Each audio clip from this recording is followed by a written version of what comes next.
Hello, guys, and I'm really happy to share with you today a conversation with a person that I had an honor and pleasure of meeting in person during the leadership workshop in Lublin. I've shared with you on the channel, and this is Professor Genevieve Zubrzycki, who leads Weiser Center at the University of Michigan and also a professor working on the Reckoning Project, an extremely important and interesting and difficult project to work with because it works with collecting and processing testimonies of witnesses of Russian war crimes in Ukraine with a special interactive map, and we will tell you more during our interview about this important project and other initiatives of Weiser Center. And also below the video I will share the links to the web pages that can tell you even more.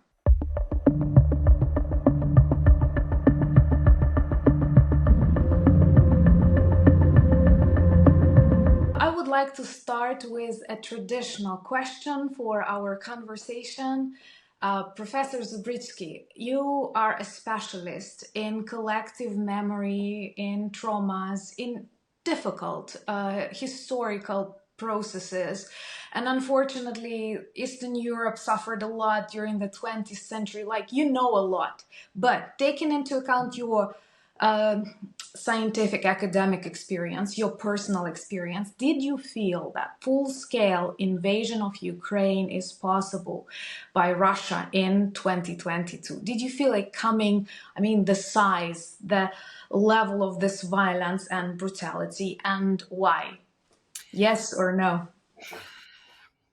I would say yes, right? Because you could see Russia, from the days of Maidan, the invasion, annexation of Crimea and the war in the Donbass and an eastern region, you could see that they were making claims to the integrity of Ukraine and were very steadfast in making those claims and in their patterns of aggression. I think that American intelligence had also warned, a lot about signs that there was a full scale invasion of the country that was being prepared, evacuated all of its personnel, etc. So I think that we thought something was going to happen. Now, I don't think that anyone predicted that there would be something like Bucha, Irpin, and Mariupol. The extent to which the Russian forces would target civilian populations, hospitals, maternity wards. I think that this surprised and shocked the world, even though we knew that Russians were going to invade. That we knew. Yeah, I remember that personally for me, perhaps this understanding of the scale of violence was actually when the first videos and photos of Bucha and Irpin were revealed. When I saw people who could literally be my students, and we all know like how Facebook, Instagram blurred these images. And it's really difficult to work with such testimonies and such evidence, even if social media blurs them. And my very first question will be about this really important, but at the same time, I understand really difficult for working on project. This is a new website with an interactive map that helps to archive testimonies of Russian war crime, atrocities. How did you come up with idea? I know it's the initiative of the Weiser Center and Reckoning Project. Could you tell us briefly about the idea and start? Uh, the collaboration started organically, actually, because I knew the director of the Reckoning Project, Ukraine Testifies, Janine DiGiovanni, who's an experienced, a veteran war reporter. And she had seen what we were doing on Ukraine because with the full-scale invasion, we organize special events to teach our students and the public about what was going on with specialists from different disciplines, explaining what was at stakes and what was going on. But also, right from the beginning, I raised funds, and the Weiser Center made it possible for 7 Ukrainian scholars to come to the University of Michigan together with their children. And so the director of the Reckoning Project was aware of that work, and then we started talking about ways in which we could collaborate. Professors that have expertise in either, legal expertise, or political scientists, or myself who work on collective memory, others on genocide, and ways in which we could provide basically expertise to the Reckoning Project. Um, and so, what we started to do very early on, as we are an educational institution, it was important for us to include students in the project. Mm-hmm. And so, the Reckoning Project have reporters, researchers, first responders on the ground in different regions of Ukraine, and they collect testimonies. They are on the ground, they're first to appear, and they are also being trained by the Reckoning Project's legal team and people like Genevieve Giovanni in how to approach someone who was a victim or a witness, how to vet their testimonies so that these testimonies ultimately can be used in courts of law. That Mm-hmm. is very important for the Reckoning Project, not to just collect testimonies and write stories about them for the general public, although this is very important, but that the testimonies have legal force so that those crimes can be prosecuted. These testimonies need to be analyzed and shared then with legal team. And this is where the University of Michigan comes in. Mm-hmm. Created courses in sociology where students are trained in qualitative methods. They're trained also in vicarious trauma, how their own analytical skills can be biased by secondary trauma, reading very difficult things that can actually influence how they analyze what is going on in a specific testimony.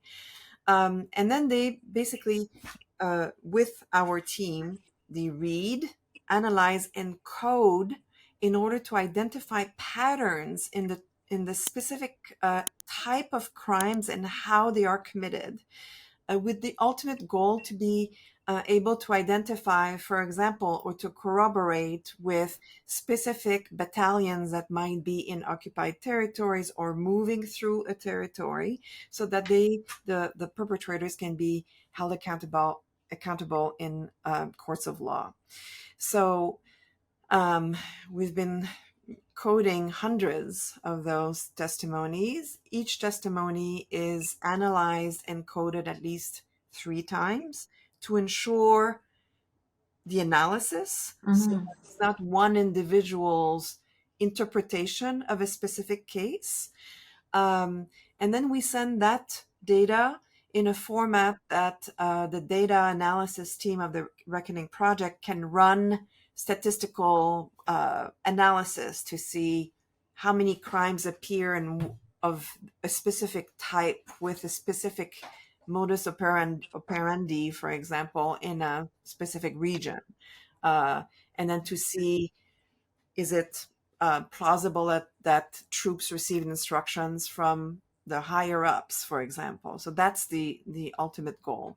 So we receive the testimonies. If they are in Ukrainian and Russian, we translate them into English. If they are already in English, translated by the Reckoning Project's Ukrainian team, most of the time they need editing by native speakers.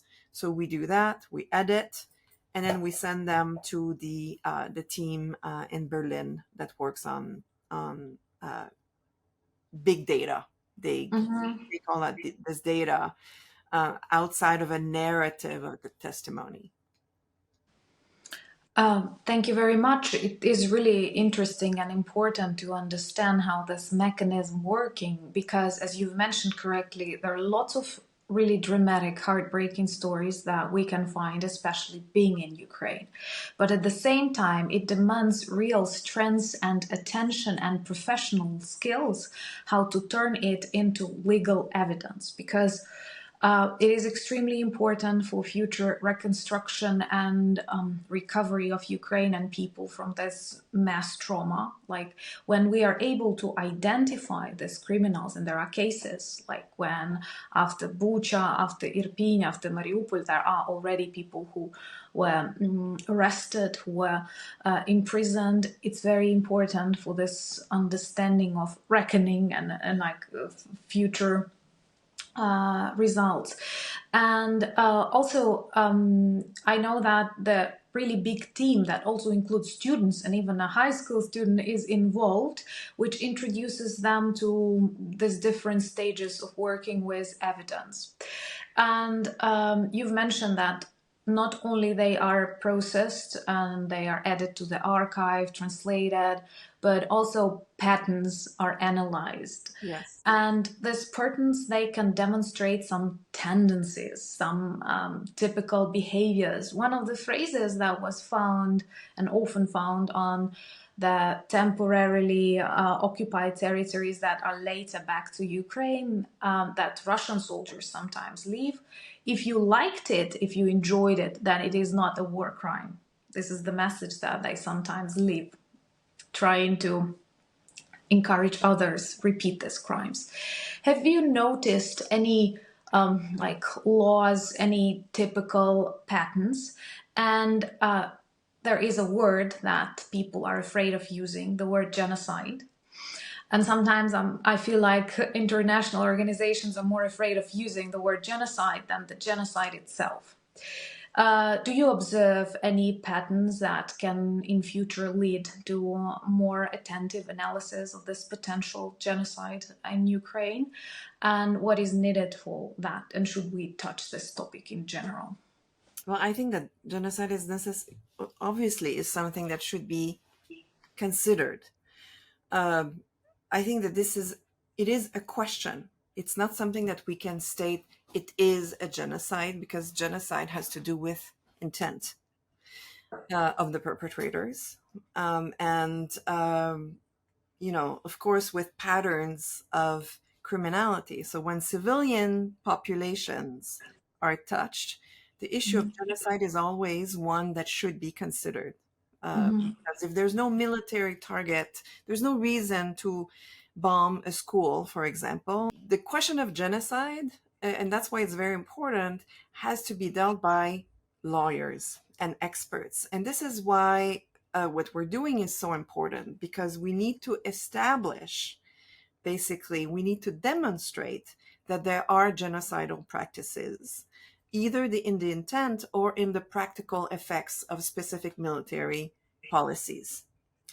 I'm not a lawyer, so I cannot say for sure, that this, what would qualify as genocide. But there is no question that the multiple and constant targeting of civilian population raises the issue, and that issue should be very carefully taken into account by legal teams who specialize in that question. And this is why the Reckoning Project is really dedicating in documenting and analyzing violence against civilian populations. And also, also forms of cultural genocide, when specific cultural institutions are targeted, museums, universities, monuments. This is also something that should be considered, and that the Reckoning Project is documenting as well. So crimes against civilian populations, but also against important cultural institutions. Yeah, more than 600 cultural sites of cultural heritage were targeted in Ukraine, and this is another example. Some of these locations are far away from any military target, any infrastructure objects, and definitely the hits on them were just the plan to destroy them. The forced relocation of children The same. is also part of that. So, when you put different things together, there's a strong case, I think, but I'm not a legal scholar, to make a case that Russia is targeting Ukrainians as Ukrainians, which is part of the definition of a genocide. Yeah, I always address those who doubt in my videos that simply compare the targets that Russians choose in Ukraine, and these are schools, maternity houses, museums, and Ukrainian drones only target oil refineries or some military plants, and that's the difference, and that's the example whom you should support in this existential fight for Ukraine. I know that the start of the website and the interactive map was on the 22nd of February 2024 to commemorate, to mark the second year of war. And I had some time to look through the webpage, and it's really good because it not only provides this like archive documented information, but it is also good for visualization. And I know that this is what we lack in Ukraine, honestly. When traveling the world, when speaking to people, you do need to show them, not just to describe. Could you tell more about? I know there are two interactive maps, one demonstrating the incident, the movement of Russian troops, and the other one particular cases. Could you tell more about like the Yeah. map itself? So there's, as you said, there are two maps, and so one is showing a map of Ukraine with its neighbors, west, north, and with Russia. We also on that website make sure that we have a smaller map that actually shows the entire region, that shows the size of Russia and the size of Oh Ukraine, yeah. to show also how how much bigger and stronger the Russian Federation is. I think that's important also for people to Mm-hmm. think about. Yeah. So that first map is documenting the all the cases that have been collected by the Reckoning Project. You have separate oblasts, and the user can scroll on them, and the oblast will light up, become yellow from blue to Mm-hmm. yellow, and it clusters. If you're zoomed out, it clusters cases in an oblast. So you might have like 20 cases, for example, in the Donetsk Oblast or in Luhansk, and then you can zoom in and click and have basically access to specific incidents. Chernihiv, or Mariupol, or Irpin, that describes the actual testimonies, the actual incident, that describes victims, that describes also the number of witnesses, and gives general information about them, uh, always with protecting both the identity of the victims and of the witnesses. But it provides enough information for the viewer to visually map where incidents were happening.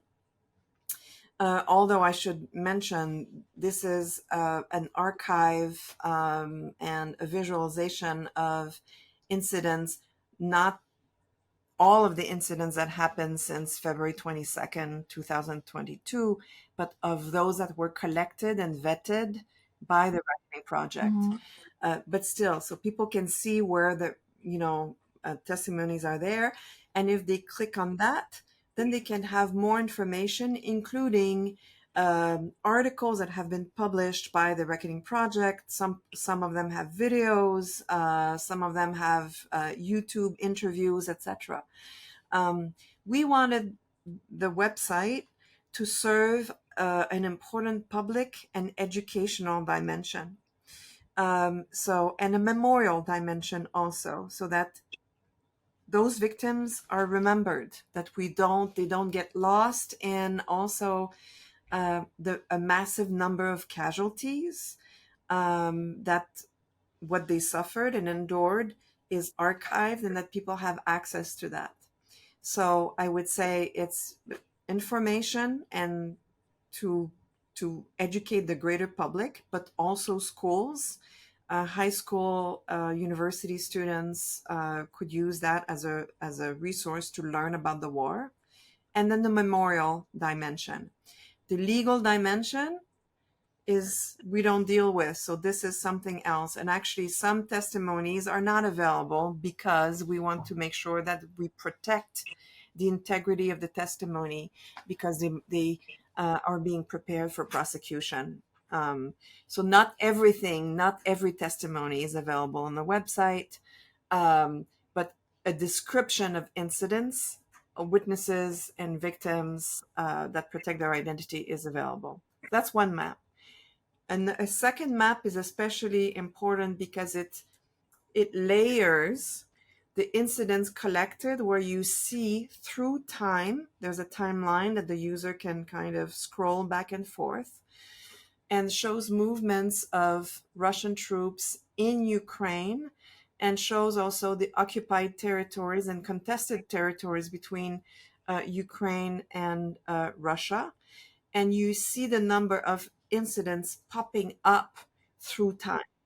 So I Mhm. think that this gives an important way to visualize the course of the war and that Russians invading Ukraine leads to civilian casualties and war crimes.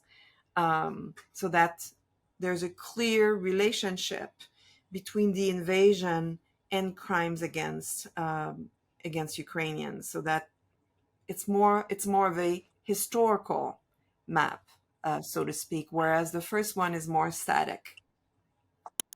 Mhm. Thank you. And once again, as a Ukrainian, I think this is an extremely important project because with this dynamics of war, with so many emotions, with so many things online, at the same time, it's difficult to preserve, to analyze, to prepare specialists who are able to work with that in future, because unfortunately perhaps there will be more wars and conflicts all around the world. People do not get smarter. And this educational memorial purposes, they are very important, and they also provide this standard, I'd say, of how to work with information, how to visualize this information, and done by the University of Michigan. That is definitely really good for the support of this Ukrainian visibility, because after 2 years of full-scale war, it's really difficult. I'm very grateful that the launch of the project reminds about that, and the project itself demonstrates it and combines this emotional side with really professional side.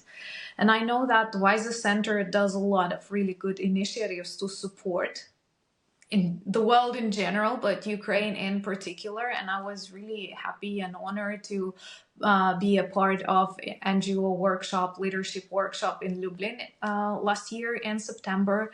And I want to tell for the record that we stay in touch with many of the beautiful You were participants, amazing. You and guys were we all outstanding. yeah, we've met a couple of times. After that, we support, we share each other's initiatives. So our gratitude for connecting people. Apart from training people, you create communities, and And that's huge. networks. I mean, that is huge because this is the long term. League, Yes. yeah. And we're organizing two In more. So we have one in June in Koshice, that's close to the Ukrainian border, yeah. specifically for Ukrainian NGO leaders. And then we will have another one in September or October. We're in the planning phase in Warsaw. So Mhm. if you know NGO leaders, they should definitely apply because I think it's a useful resource for what they learn, what they experience, and the relationships they build with each other. Um, the idea behind those workshops is really to give as much resources to leaders of civil society, regardless of the goals of their specific organization. Um, Yeah, I did. And I remember that we had people coming from very different domains, and still we share values, we share this active approach, active citizenship. And I very much believe in Ukrainian civil society. We Absolutely. often joke that our politicians, our infrastructure may be sometimes problematic, complicated, but we do Like have everywhere very good else. civil society. Yeah, so that's a very good It's investment. it's it's investing in civil society organizations. is the best that you can do. And Ukraine has been doing this for a long time. We have been organizing such workshops in Eastern Europe Mhm. for countries from the former Soviet bloc and for the Visegrad countries. So, but now our focus Mhm. is 100% on Ukraine because Ukraine needs all the help it can. I mean, first to fight in the war, but to rebuild and civil society will be key in the rebuilding of the country. Yeah, and to feel this support and like belief that sometime soon we will start rebuilding Ukraine is extremely important for us. So thank you for that.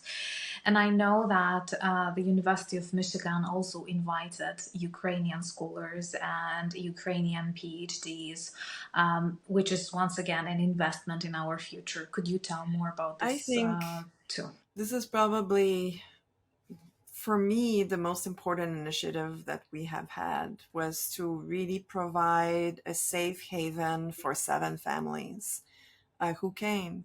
We still have 4 fellows who were unable to return to Ukraine because they're from Kharkiv, Kherson, and Zaporizhia.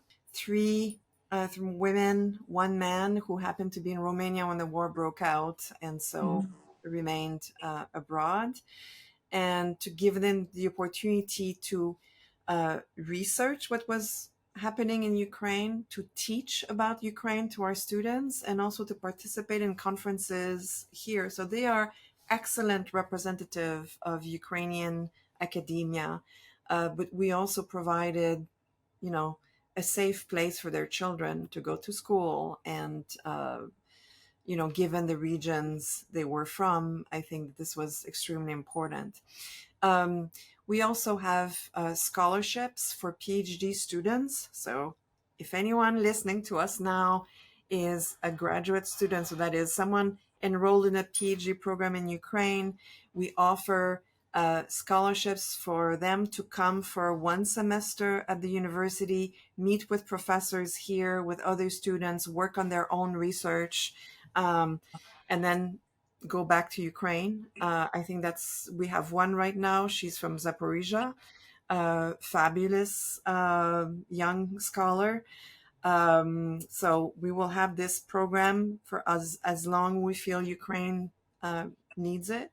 We also have specific scholarships for Ukrainian scholars who cannot leave Ukraine for a variety of reasons, family obligations, most of them, and they can take specific, it's primarily for social scientists, they can take a special course on statistical methods, a very famous program that the University of Michigan offers to people from all over the world come to Ann Arbor to that. We offer that for free for Ukrainian scholars. Um, what else do we offer?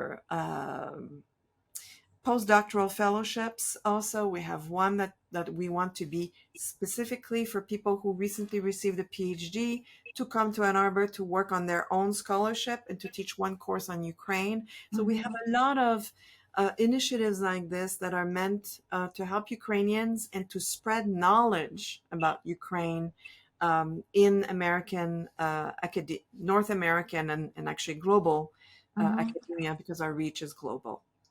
This is super important because recently we've been working on one documentary that deals with Russian propaganda. And by the way, Peter Pomerantsev, who is also a part of Reckoning Project, was the one Absolutely. to be interviewed on this documentary. And we were discussing the problem that for ages in the universities worldwide, Eastern European studies were equal to Russia studies, Russian language studies, and this support and the context that you provide for Ukrainian scholars is extremely important now when they can debunk Russian myths and provide this Ukrainian story, Ukrainian history, and introduce people to that. So special thanks for this opportunity.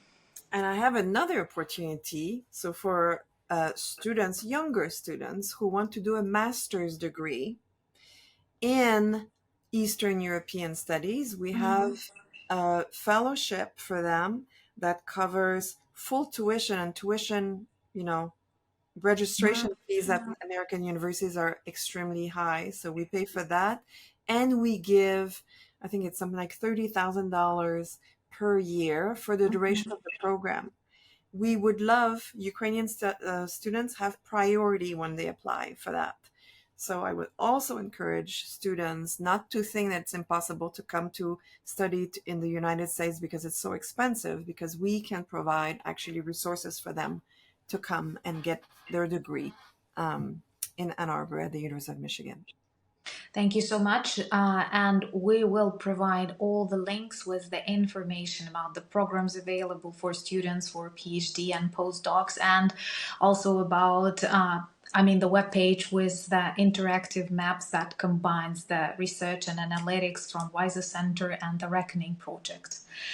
And I want to thank you, Professor Zubrzycki, for this conversation, but most importantly for the work that you and your team are doing to support Ukraine. And I mean, not just on the words, but in very real and very strong actions. This means a lot to us, and I hope that we will demonstrate the growth and our victory, joint victory of the democratic world.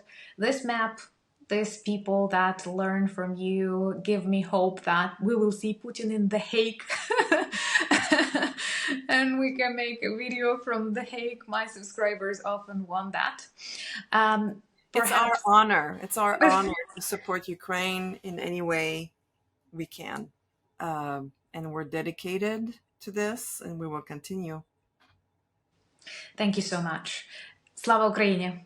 Slava Ukraini!